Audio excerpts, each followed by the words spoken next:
The balloon was still there, half deflated, swaying from the iron gate like it was trying to escape.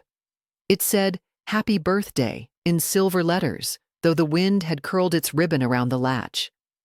I stood there, cake in my hands, my key useless in the lock. The porch light was on. Their laughter echoed faintly from inside. But the gate, it didn't open for me that day.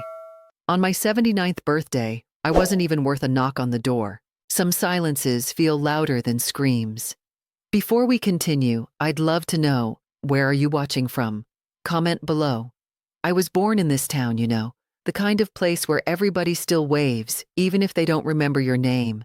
The sidewalks know my steps, and the post office still smells like yellowed paper and old glue. My husband Walter and I raised our only child, Elaine, just 5 miles down from where I stand now. Time, though, it has a way of sweeping through like a slow-moving fog. You don't notice how much it's taken until you're staring at a locked gate with your name still etched in the mailbox. When Walter died, 11 years ago this winter, Elaine insisted I move in with her. "It'll be easier for everyone," she had said. "You shouldn't be alone." And at first, I believed her. I packed my things, mostly clothes, a few photo albums, my blue china tea set, and left the house Walter built with his hands, a lifetime tucked into cardboard boxes. I told myself I'd still be me, even if my surroundings changed. Elaine's home was bigger, brighter. Her husband, Tim, was polite, if distant. Their 2 boys, James and Corey, were lively and loud, always glued to one screen or another. I'd hoped living with them would mean more memories, more laughter. But as months turned into years, I began to notice I was there, but not really part of anything. The first thing to go was my chair, a soft, faded recliner Walter bought me after my hip surgery. "Too bulky," Tim said, as they hauled it off to the garage. Then my crocheted pillows disappeared from the couch. I found them weeks later in the linen closet, under an old quilt. No one said anything. I didn't either. I still tried to help. Cooked meals when I could, folded laundry, even offered part of my Social Security to cover groceries. I didn't need much, just space, a little dignity. But slowly, even that became a luxury. They turned my bedroom into a storage room, claiming the boys needed space to grow. I was moved to a smaller room, near the laundry, with a curtain instead of a door. I said nothing. Not because I didn't feel the sting, but because I was raised to keep the peace, to be useful, quiet. I marked every Thanksgiving in my heart. That was Walter's favorite holiday. He always said it wasn't about gifts, it was about being remembered. The last one we shared together, Elaine made his favorite cornbread stuffing. That was 5 years ago. Now the table was longer, the plates shinier, but no one asked if I had a favorite dish. I sat at the far end, next to the boys' backpacks and an old printer. Sometimes, when I watched TV, I had to turn it down if Elaine walked in. "It gives me a headache," she'd mumble. My shows were too slow, too soft, too much. I started watching with subtitles, headphones when I could find them. I kept myself busy with what little I had. I clipped newspaper coupons, wrote in my diary. One I kept hidden under my mattress. I reread letters Walter had written me during his construction jobs out of state. And every night, before bed, I'd hold on to my wedding ring like it could still keep me warm. Elaine used to be gentle. She had a laugh like wind chimes, delicate and soft. I remember brushing her hair when she was 5, how she'd lean into my lap, whispering her dreams. But over time, that softness hardened. I couldn't tell you when. Maybe after Tim lost his second job. Or when the house needed refinancing and my name started to feel more like a tool than a person. Last spring, I gave her my checkbook, told her to help with bills. I didn't check the balances. I trusted her. She was my daughter. On Sundays, I'd make pancakes for the boys. They stopped coming downstairs. "They're not hungry," Elaine would say. Or sometimes, she'd already fed them. I'd sit there alone at the table, flipping warm circles of batter, watching them cool untouched. That's how it happens, this kind of fading. Not with a scream, not with a slap, but with silence. with forgotten pancakes and missing chairs, with paper plates handed to you because you're more comfortable eating in the kitchen than at the table. I tried not to keep score. I told myself love meant sacrifice, that this was family, that if I stayed helpful, quiet, generous, they'd see me, not as a burden, but as a mother, a woman. But every time I looked into Elaine's eyes, I saw something different. Not hate, not anger, just distance. Like she was always rushing, always distracted, like I was part of the wallpaper, just another fixture in a house too full of noise. Still, I stayed. Every birthday, I hoped they'd remember. Last year, they did. Barely. An Amazon card, emailed late in the afternoon, no message. I printed it myself, folded it like it mattered, placed it under my pillow. But this year was different. I baked my own cake, chocolate fudge, just the way Walter liked it, bought a small balloon from the corner store, wrote my name on the tag myself. I came home early from church, heart quietly hopeful. Then the gate, the key, the silence. They were home. I could hear music, laughter. But no one came to the door. No one opened the latch. My arms ached from the weight of the cake box. The balloon trembled in the wind, its ribbon tangled like a warning. I stood there for nearly an hour. My name was still on the deed, but my presence had clearly expired, and that's when I knew. The next morning, I woke up early, not from rest, but from that ache behind the eyes, the kind that comes when your body sleeps, but your spirit doesn't. I sat on the bus stop bench outside the library for nearly 3 hours, the cake still in its box beside me, untouched. The balloon had deflated overnight, curling like a fallen leaf. I thought about throwing it away, but I didn't. I carried it with me back to the house, not theirs, the one I used to live in with Walter. It was empty now, rented out to strangers, but the porch steps still felt like mine. That Sunday, Elaine didn't mention my birthday. No apology, no explanation. Just handed me a list of groceries and asked if I could still make it to the store before the pharmacy closed. I looked at her face, not angry, not regretful, just tired, as though my pain was another task on her list she didn't have time for. I noticed the small things first, how they stopped calling me for dinner. "Oh, we thought you were resting," she'd say when I wandered into the kitchen, only to find the dishes already cleared. The good plates were used when they had friends over. For me, a single paper plate left on the counter with cold leftovers. No note, no place set. My room grew smaller, not in size, but in feeling. They moved the laundry bins in, then the vacuum, then boxes labeled seasonal decor. Soon, I couldn't open the curtain all the way without bumping into something. The light bulb flickered for 3 weeks before anyone replaced it. I started using a flashlight to find my slippers. There was a new password on the TV one morning. When I asked about it, Tim mumbled something about screen limits and monthly caps. I didn't press. Instead, I sat by the window with a book I'd read 5 times already. My glasses were scratched, but I'd stopped asking for help with errands that weren't theirs. Even the boys changed. They used to call me Graham, always asking for my stories. Now they walked past like I was a ghost, too slow, too quiet. James once asked if I was still living here, as though I might have disappeared without a sound. Maybe I had, a little. Elaine stopped knocking when she came into my space. She'd open the curtain mid-change, or when I was praying. Once, she picked up my diary and flipped through it while talking on the phone.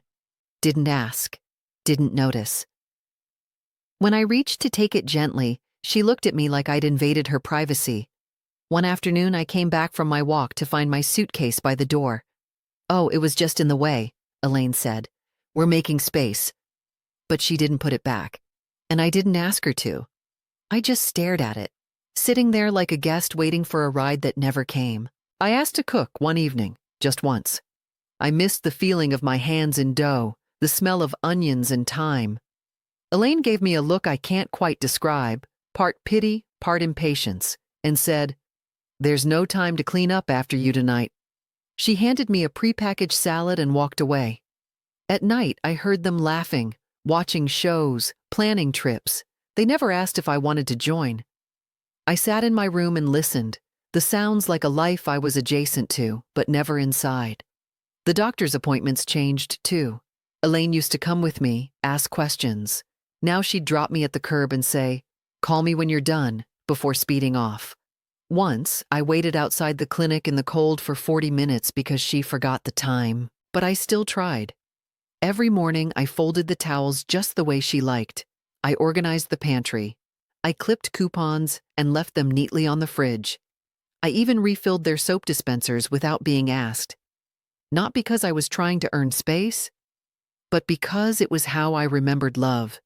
In quiet gestures, in small service.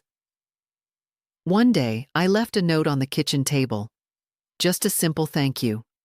For the roof, for the meals, for the boys.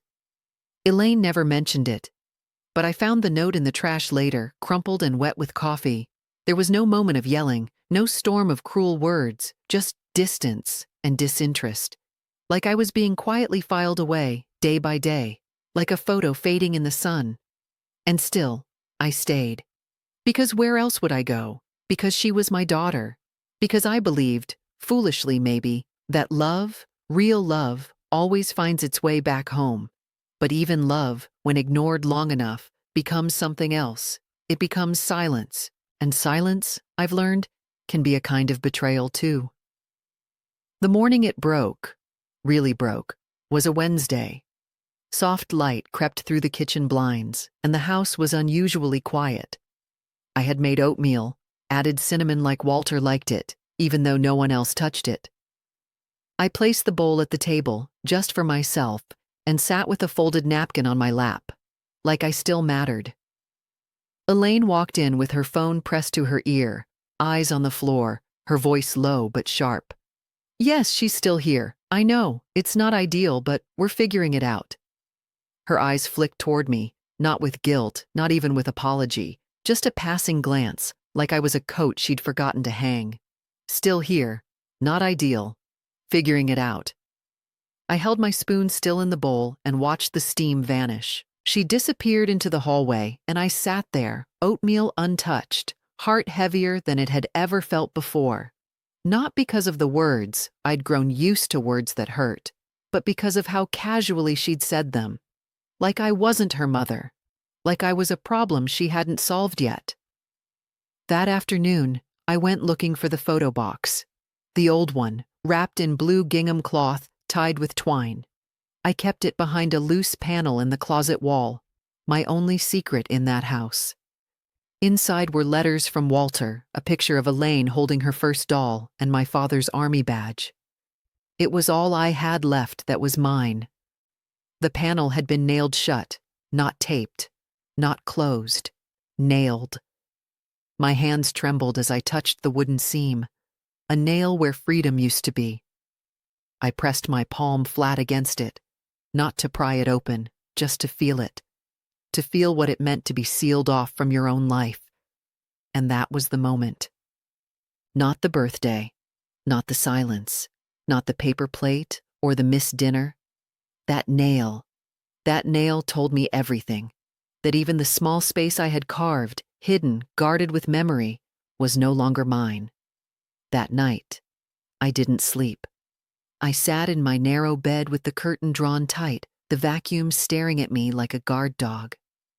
I held Walter's ring in one hand and the cold cup of chamomile in the other. My body ached.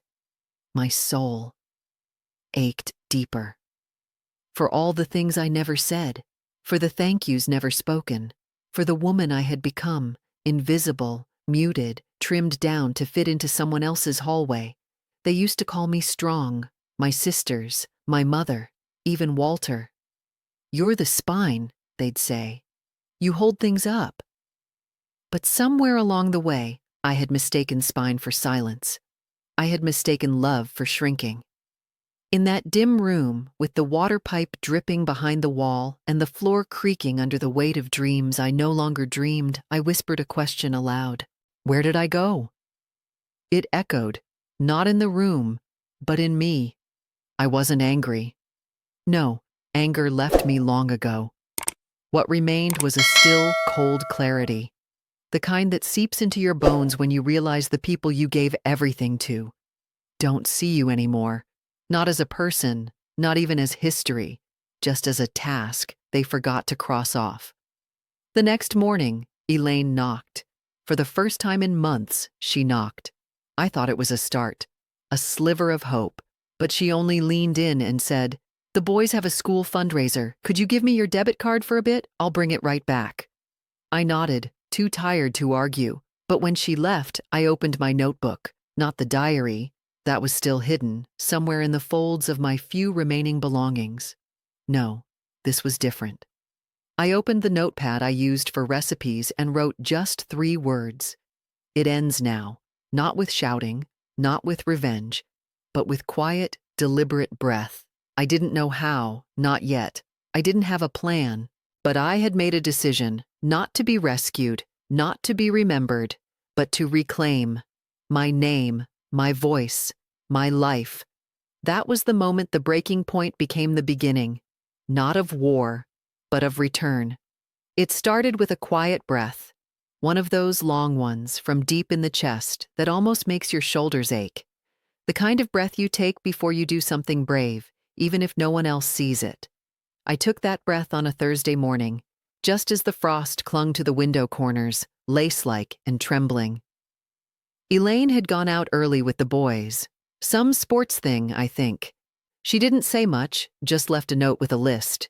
Dishwasher tabs, milk, and something called organic kale chips.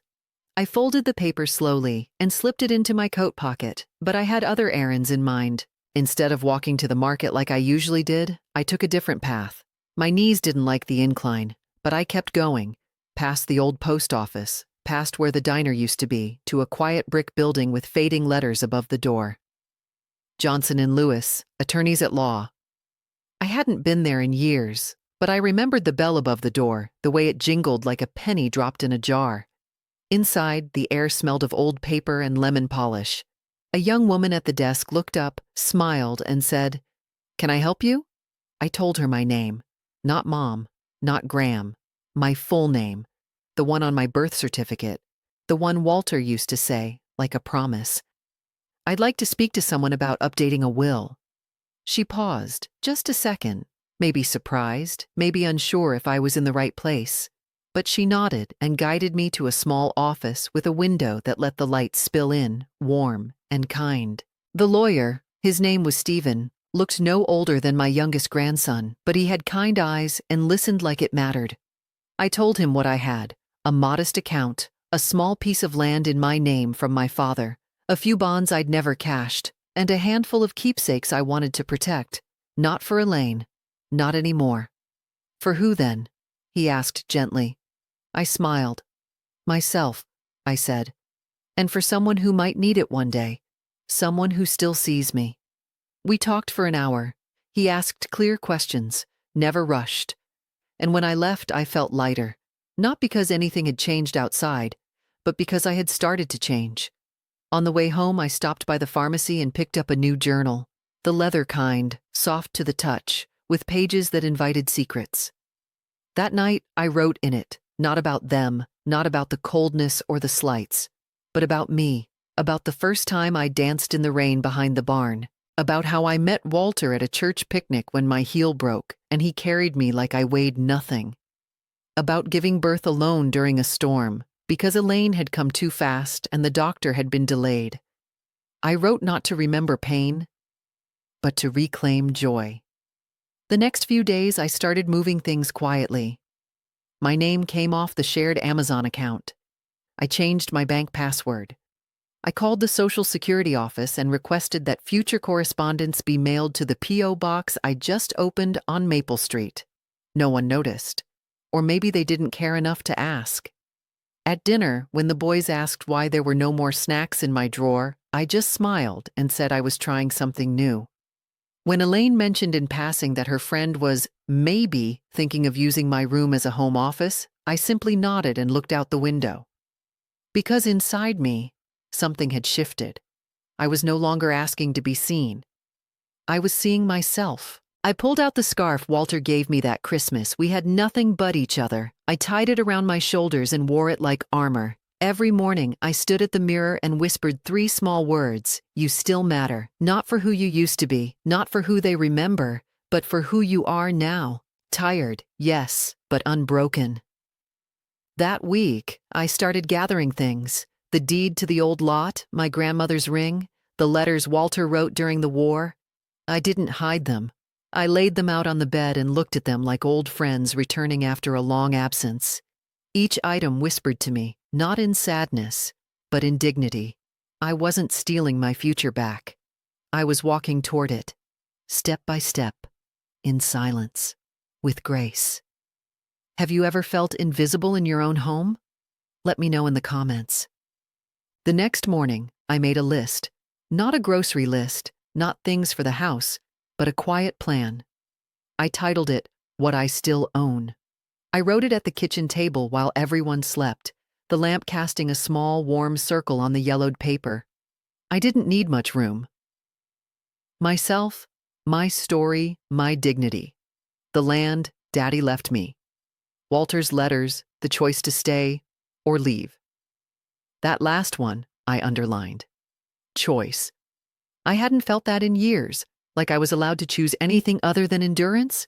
But it was there, in ink, looking back at me like a door cracked open. I poured myself a cup of tea and sat with that list like it was holy. By noon, I had started sorting through my belongings. Not the big things, I didn't have many, but the small, sacred pieces of myself scattered across this house. My sewing kit, tucked behind cleaning rags. The velvet pouch with my mother's thimble. An old audio cassette of Walter's voice, reading psalms in the kitchen after his stroke. I'd hidden it under winter socks in Elaine's guest closet. I gathered them like wildflowers after a storm, each one a piece of me I had once laid aside to make room for them. I found the box of family photographs in the garage, damp and bent from the leak no one had ever bothered to fix. My wedding photo was speckled with mold. I stared at it for a long time. The lace on my dress, Walter's nervous smile, my hands resting on his like they belonged nowhere else. I wiped the photo gently and placed it in my bag. Later that afternoon, I went to the credit union and spoke to a woman named Carmen who reminded me of my younger sister, Eileen. Soft voice, sharp mind. She helped me close the shared savings account Elaine had linked to the utility bills. "You sure about this, ma'am?" she asked gently. I nodded. "Yes, I'm going to handle my own light from now on." Carmen didn't ask what I meant. She just smiled and handed me a manila envelope with my new checkbook inside. The reckoning wasn't loud. It didn't come with slamming doors or angry words. It came in small, certain movements. I began mailing copies of my important papers to the P.O. box. I ordered a second safe deposit key. I called the local senior housing office and asked to be put on a wait list, not because I was ready to leave that day, but because I wanted the option to. Every act was a note in a quiet song of reclamation. One morning, while folding laundry, I overheard Elaine in the hallway. "She's changing things," she was saying. "Passwords, mail, money. It's like she's hiding stuff." She wasn't wrong, but I wasn't hiding. I was protecting. That night, she asked if I had seen a bank envelope that used to sit in the drawer by the phone. I looked her in the eye, really looked, and said, "Anything that belongs to me is now with me."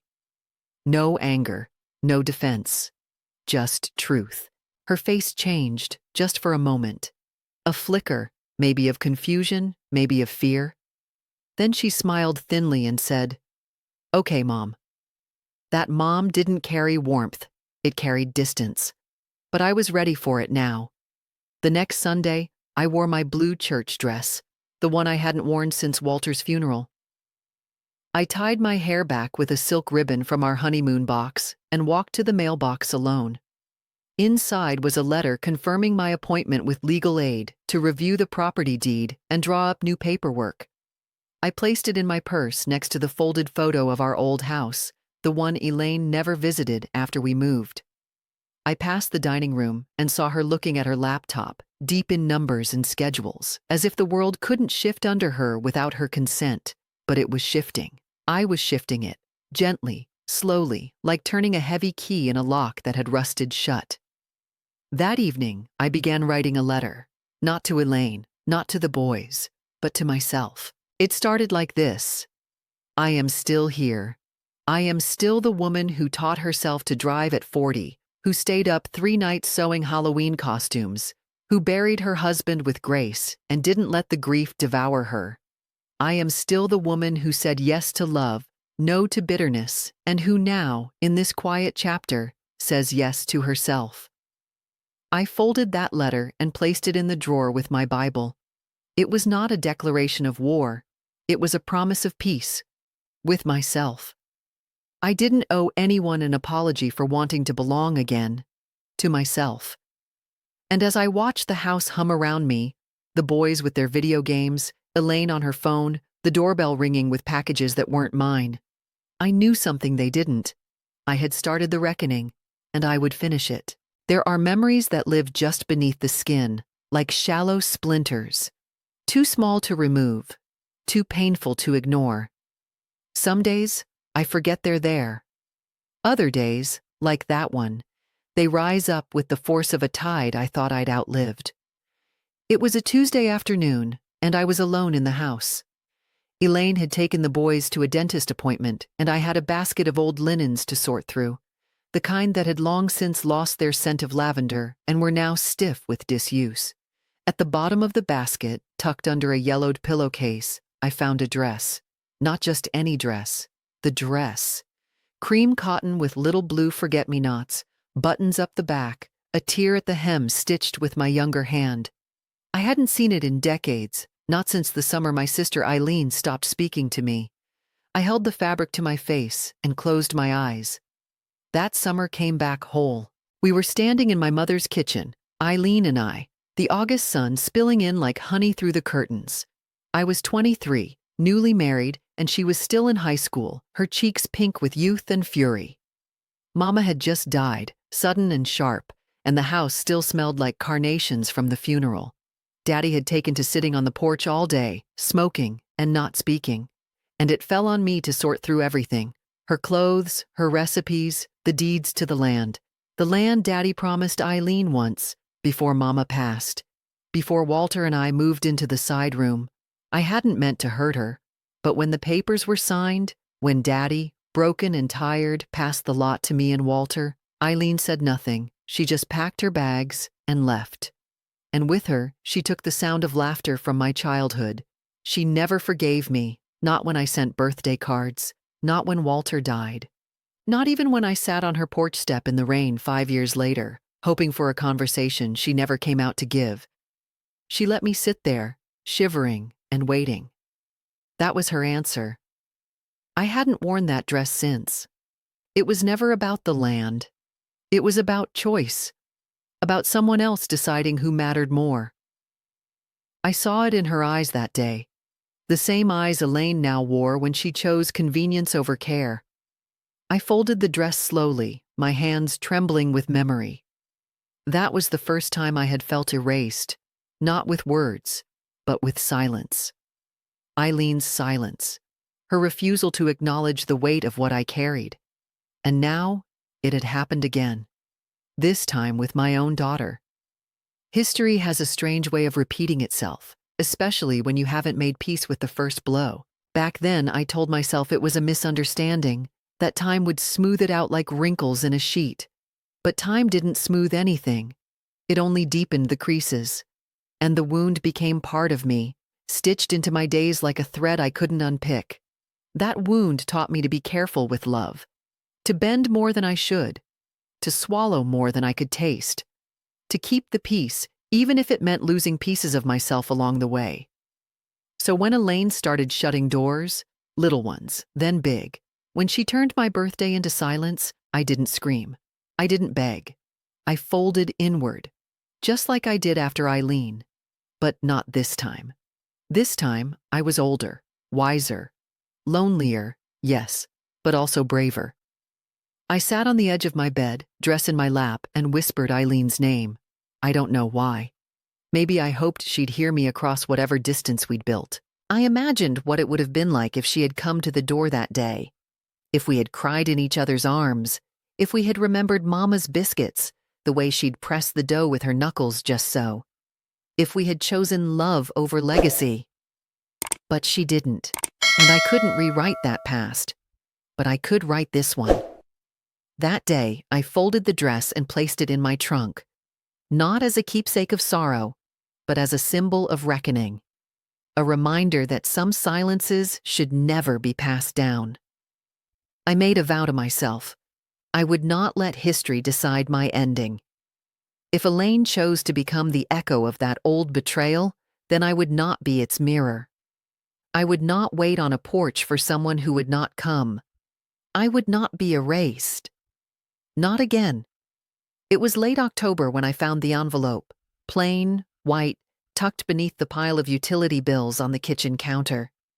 Elaine had asked me to sort the mail while she was out running errands. A simple request. Ordinary. But when I picked up the stack and the envelope slid loose, my eyes caught my name. My full name, printed neatly above an address I didn't recognize. I turned it over, heart slowing to a hush.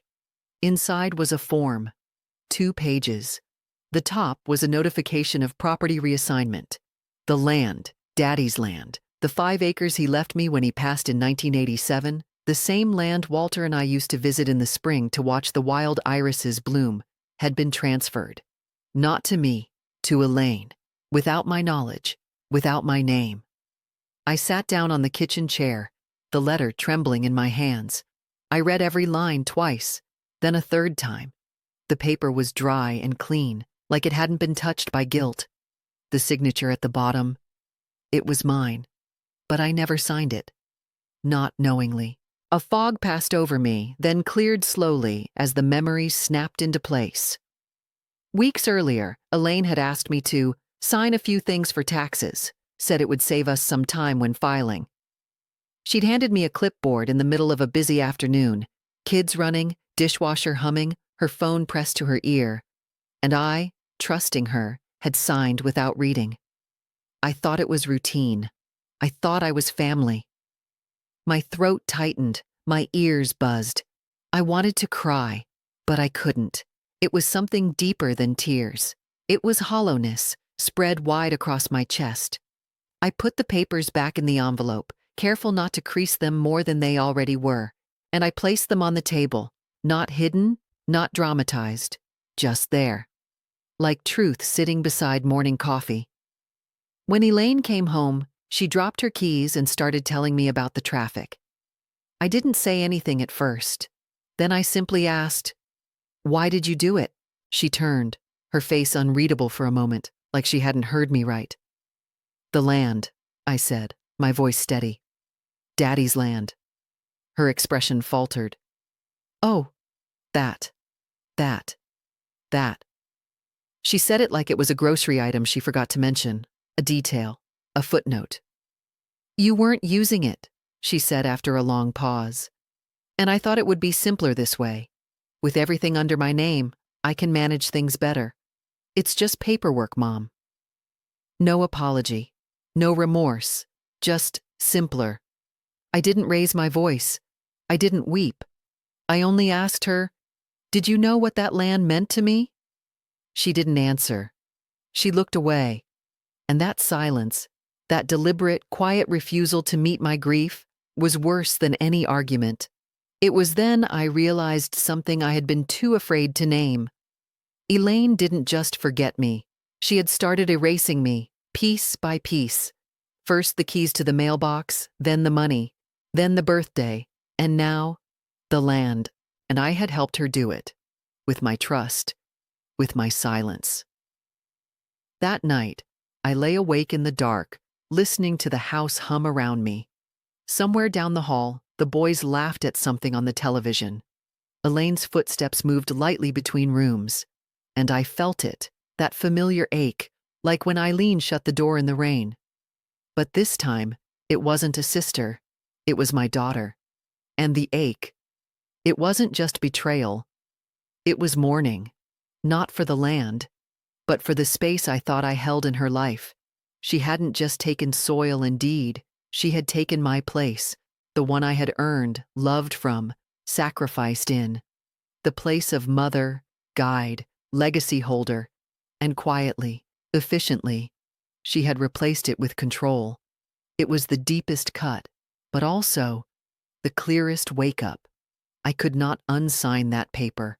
I could not take back that field, but I could stop giving away the rest of me. The morning after I found the deed papers, I rose before the sun. The house was still, even the birds hadn't begun their song. I moved quietly, as if not to wake something larger than sleep, perhaps the version of myself I had let rest too long. In the kitchen, I set water to boil and waited by the window, hands curled around the rim of the counter. The land wasn't mine anymore, not by law, but it would always be part of me, stitched into memory like the scent of soil after rain. I didn't feel rage. I felt still, like a tree that had stopped asking the wind for permission to stand tall. When Elaine came into the kitchen later, rubbing her eyes and half mumbling about needing coffee, I didn't bring it up. Not the papers. Not the land. Not even the that she had flung at me like it was dust to be swept away. I simply said, "Good morning." And in that moment, I decided I would no longer chase her. Not for answers, not for affection, not even for recognition. I would stop explaining myself in this house. That shift, it wasn't loud, it didn't echo through the halls or shake the dinner table, but it changed everything. When she asked me to make lunch for the boys that day, I said gently, "They're old enough to fix sandwiches now." And I stepped outside. I sat on the back steps, wrapped in a shawl, letting the autumn breeze trace my cheeks. For the first time in a long while, I felt the air without needing to name it, without rushing back inside to be useful. I began spending more time on the porch, just sitting, reading, writing short notes to myself, things I wanted to remember, things I wanted to reclaim. I started with small things. I took back my prescription log from the kitchen drawer and kept it beside my bed. I gathered my personal papers, Social Security, Medicare, Walter's veteran letters, and placed them in my trunk. I made a phone call to the church secretary and asked if she still needed volunteers for the library desk. She sounded surprised, but happy. I didn't tell Elaine about these changes, not out of secrecy, but out of self-respect. If she noticed, she didn't say. But I saw it. The small flickers of confusion in her eyes when I no longer filled in the silences, no longer stepped forward when she paused. I had stopped trying to cushion her comfort with my compliance. One evening, she asked if I wanted to go with them to the movies. I smiled and said, "You all go ahead. I think I'll stay in tonight." It was the first time I said no without explanation. I didn't owe one. And maybe that's what quiet strength looks like. Not in grand gestures, but in refusing to shrink where you once disappeared. That same week, I went through the linen closet again, the one where I'd found my old dress, and I cleared out half of it. Not in a fit of bitterness, just with calm, steady hands. I packed 2 bags, one for Goodwill, the other for me. Things I hadn't worn in years, books I meant to reread, photographs I wanted to keep with me, not buried in plastic bins. I carried the second bag to my room and tucked it into the trunk beside my papers. No one asked what I was doing. And maybe that was the point. I had spent so long narrating my existence, justifying every need, that I forgot I could move without announcement. The land was gone. That part of my legacy, severed. But my presence, my quiet, dignified presence, was still here. And I would no longer hand it over like spare change. It was a Thursday afternoon when the letter arrived. Not the kind that comes with bills or advertisements.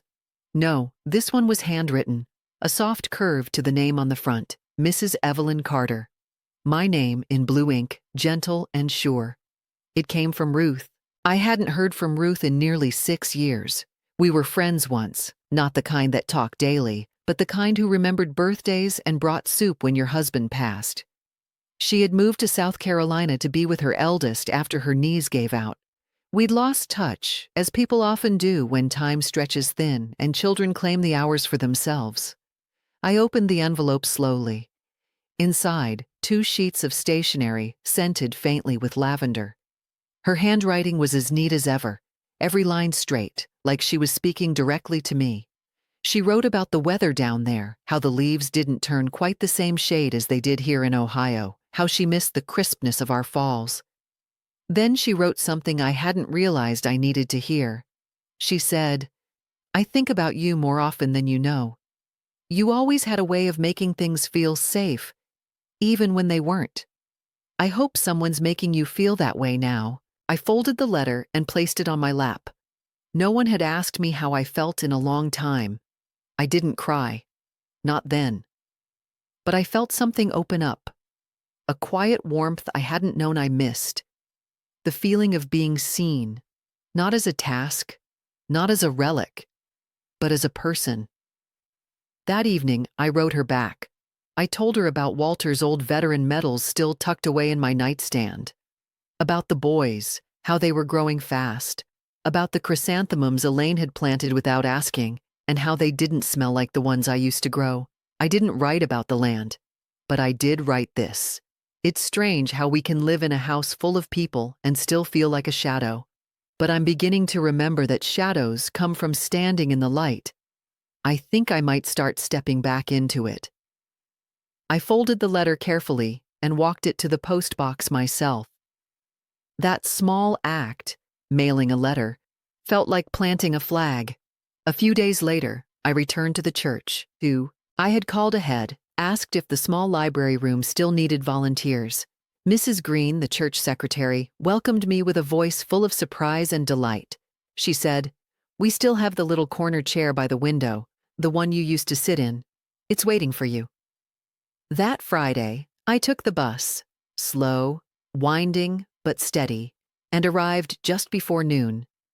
The library smelled like old hymnals and pine cleaner. The dust motes danced in the sunlight through the same stained glass window I used to admire when Walter and I would sit in the back pew together. I shelved 3 books and then sat in that corner chair. And for the first time in months, I breathed in a space that didn't ask me to vanish. I began going back weekly, sometimes twice a week. I started reading again, not just to pass the time, but to fill it. I reread Wuthering Heights, then To Kill a Mockingbird. I copied down quotes I liked in a little notebook I bought from the pharmacy. One afternoon, I found an old church bulletin folded into a returned novel. It had a quote scribbled on the side in pencil. "A quiet woman is never an empty one." I smiled, because I understood now.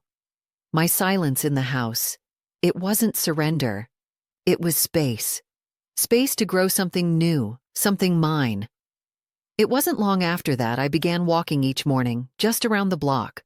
Slow, measured, cane in hand, hat on head. A neighbor, a younger woman named Denise, started nodding hello.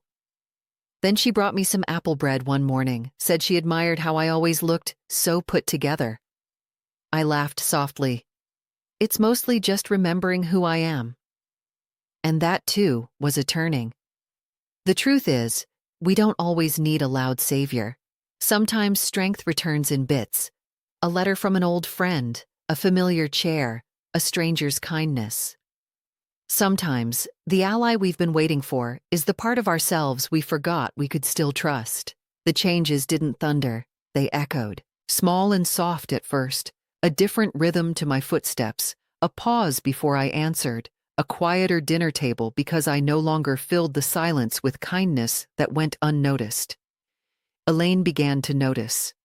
At first, it was in the way she'd glance into my room, expecting me to be folding the boys' laundry or mending a loose button on her cardigan, and finding instead the soft hum of my radio, a book in my lap, or me writing in my little notebook. One afternoon, she stood in the doorway and said, "You haven't made the stew in a while." I looked up, calm. "No, I haven't." No excuse, no apology, and her eyebrows lifted just slightly, not in anger, but something else. Surprise, maybe even discomfort. The boys were still sweet, But even they had grown used to the idea that I would be the one picking up after them, setting out snacks, remembering birthdays. When I stopped offering, they didn't say much, but I heard one of them whisper, "Is Grandma mad?" while passing my door. I wasn't mad, just done. And there's a world of difference between the two. Then came the day Elaine called me from the kitchen, her voice tight. "Mom, have you seen the deed folder? I had it in the drawer last month." I walked in slow, my hands dry from folding a towel I no longer wished to fold. I looked at her, really looked. The way her eyes darted, the thin tremble in her fingers. And I realized something. She wasn't proud of what she'd done. She was scared of what I knew. I said only, "Yes, I've seen it." And I watched her chest rise, then stall. Like she couldn't find breath beneath the weight of what she never thought would be confronted. But I didn't yell. I didn't accuse. I walked to the counter, poured myself a glass of water, and left her standing there in her own silence. She began calling less. Even though we lived in the same house, days would pass where we barely exchanged more than 2 words. The boys noticed. They stopped asking me to come to school events or help with costumes, not out of cruelty, but because children pick up on tensions the way dogs sense weather shifts. And still, I didn't bend. I continued going to the church library. I brought muffins to Denise next door. I wrote Ruth every Sunday evening and waited for her lovely lavender envelopes in return. I had returned to myself, and without their gravity, Elaine's world began to tilt. I overheard her one night, late, on the phone. She was in the laundry room, but the door was open. Her voice cracked between the dryer cycles. I thought it would be easier, but she's not even upset. She's not doing anything anymore. I could have laughed at the irony. For years I had done everything and it meant nothing. Now I did nothing and it unsettled her completely. But consequences come, whether we invite them or not. A week later, a letter arrived addressed to me, this one from a lawyer, not mine, not hers, just a courtesy letter from the county office. A reminder that the name on the deed had officially changed, that I no longer held any claim to the land, as if I didn't already know. I folded the letter quietly, placed it in my trunk with the rest of my dignity. Not to forget, but to remember with clarity. Then came another shift. The church held a potluck. The first one I'd attended since Walter's passing. I brought a casserole. People hugged me, asked where I'd been, and I smiled. I didn't speak of betrayal or sadness. I just said, "It's good to be out again." Mrs. Green introduced me to another widow, Clara, who ran a book club on Tuesdays. I joined. And in that little group of women with creased hands and soft cardigans, I laughed more than I had in years. When I returned home that night, Elaine was at the table, bills spread out like cards in a losing game. She looked up, startled. "You're late." I didn't answer with apology. I just smiled and said, "The meeting ran long." And that was that. She was unraveling. Not because I hurt her, but because I stopped softening the world around her. Because I stepped back and let her feel the full weight of her choices. That's the thing about betrayal. It carries its own echo.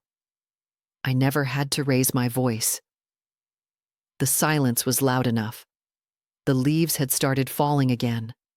Golden, brittle things that fluttered across the porch steps, the same steps I had scrubbed for years every autumn, just to keep them looking fresh. But this year, I let them gather. I liked the way they looked, settled and soft, like nature had decided to stay a while. It was on a Sunday afternoon that Elaine came into my room. I was sitting in my chair, knitting the edge of a scarf I knew I wouldn't finish before winter. The room was quiet, only the ticking clock and the soft clack of my needles. She stood in the doorway for a long while before speaking. "Can we talk?" I didn't look up immediately. I finished the row I was on, then set the needles gently on my lap. "I'm listening," I said. Her voice wavered. "I think maybe things got out of hand? I was just trying to prepare, for the future, for the boys." I said nothing. She stepped closer. I thought it made sense to put the house in my name. You're getting older, and I didn't think you'd care about the paperwork. I looked at her then. Really looked. Her sweater was too loose, hair unbrushed. The confidence she'd worn so casually before was missing now, replaced by something smaller, unsure. And yet, even now, she couldn't say it. Not plainly, not truthfully. She wanted to wash it in reason, dress it up in good intentions.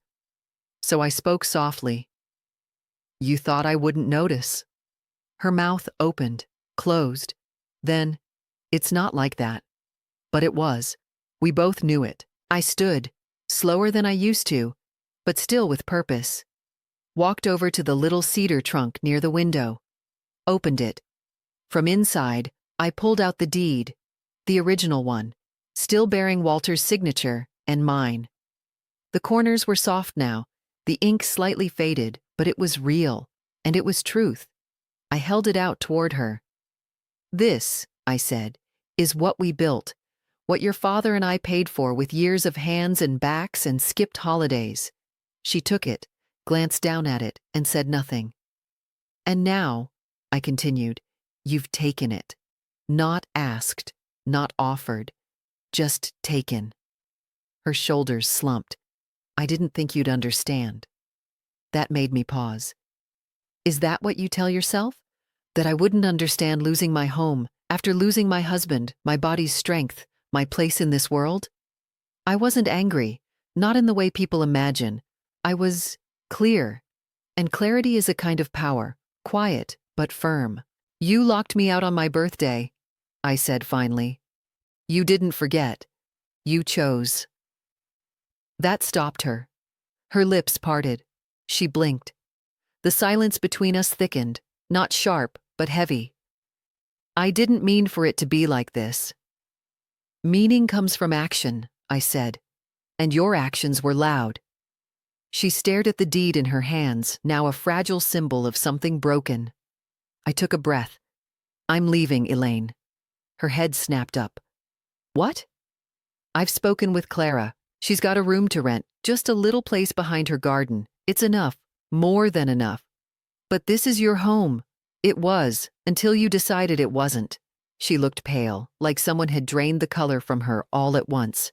And the boys? I'll love them always. But I won't stay in a place that treats me like an afterthought, that teaches them that love is conditional, that family is something to use. I stepped past her then, gentle and steady, and began folding the scarf I'd been knitting. She sat down on the edge of the bed, holding the old deed like it might start burning. What do you want from me? I looked at her. My daughter, my disappointment, my mirror in some ways. Nothing, I said. That's the difference between us. She didn't follow me when I walked back to the window. Didn't protest when I began packing the small bag that would go with me in the morning. And in that quiet, a line had been drawn. Not with anger, not with revenge, but with truth. The morning I left, the sky was soft with fog, the kind that rests gently over rooftops and blurs the edges of things. I didn't make a scene. I'd packed 2 canvas bags the night before, one with clothes, one with memories. A photo of Walter, folded letters from Ruth, the old church program with my name listed under hospitality, back when they still called me to bring pies. Elaine didn't come downstairs. Whether it was pride or shame, I didn't know. But the silence stayed, and I accepted it. Not with bitterness, with peace. Clara's cottage was small, tucked behind her house like a secret kept just for me. The garden wrapped around the porch, filled with tomatoes, lavender, and marigolds. The air smelled of basil and soil and safety. She greeted me with a thermos of tea and a wool blanket folded over the armchair. "You're home," she said simply. And I was. I began to breathe differently there. I'd rise early, sit by the window, and watch birds flit between trees. I'd visit the library twice a week. At church, I started helping with the newsletter, typing up recipes, birthdays, little notes from the congregation. People asked about me again, not because I was needed, but because I was seen. The ache I carried didn't vanish. It softened, like an old bruise turning yellow before it fades. Some afternoons I'd write letters, not just to Ruth, but to myself. Letters I'd seal and tuck into the bottom drawer of my nightstand. Words like, "You are still here, you are still worthy, you have not disappeared." I never wrote to Elaine. Weeks passed, then months. One rainy afternoon, the church hosted a dinner.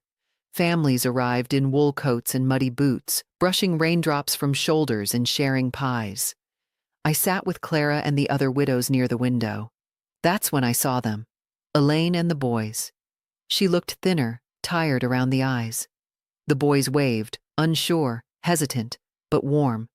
She stood by the door, holding her purse like it was something to hide behind.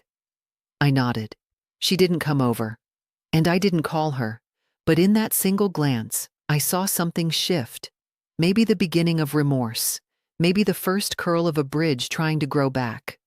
That night, Clara said, "Would you take them back?" I thought for a long moment. "Forgiveness," I said, "doesn't always mean return." She nodded slowly. "But love?" "That," I smiled, "never left." And it hadn't. I still loved my daughter, but I loved myself more now, not in a selfish way, in a sacred way, in a way I'd never allowed before. I had space to feel joy without proving my usefulness. I had mornings that belonged to me, not measured in laundry loads or lists. One day, as I was pruning Clara's rose bush, a boy rode past on his bicycle and yelled, "Hi, Miss Evelyn." I waved back. My name still meant something. I still had something. And though the house Elaine now owned was no longer mine, I realized I didn't need to lock her out of anything. She had locked herself out of warmth, out of trust, out of the quiet, loyal presence I had given freely for years. But me?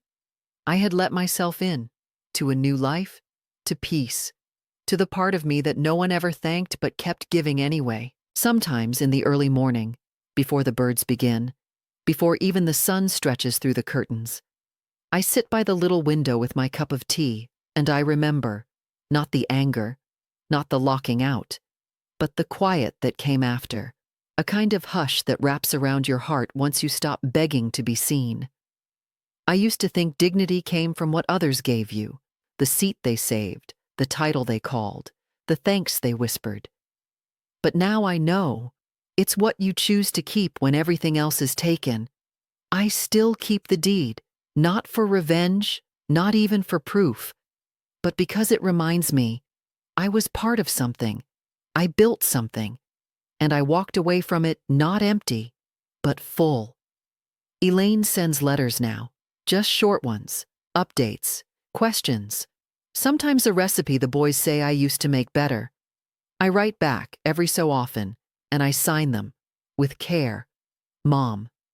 It's not the same, but maybe it's something new, and maybe that's enough. I don't need to live in that house to carry the home I built. I don't need a title to remember I was the center of something once, even if they forgot. I remember, and that is everything.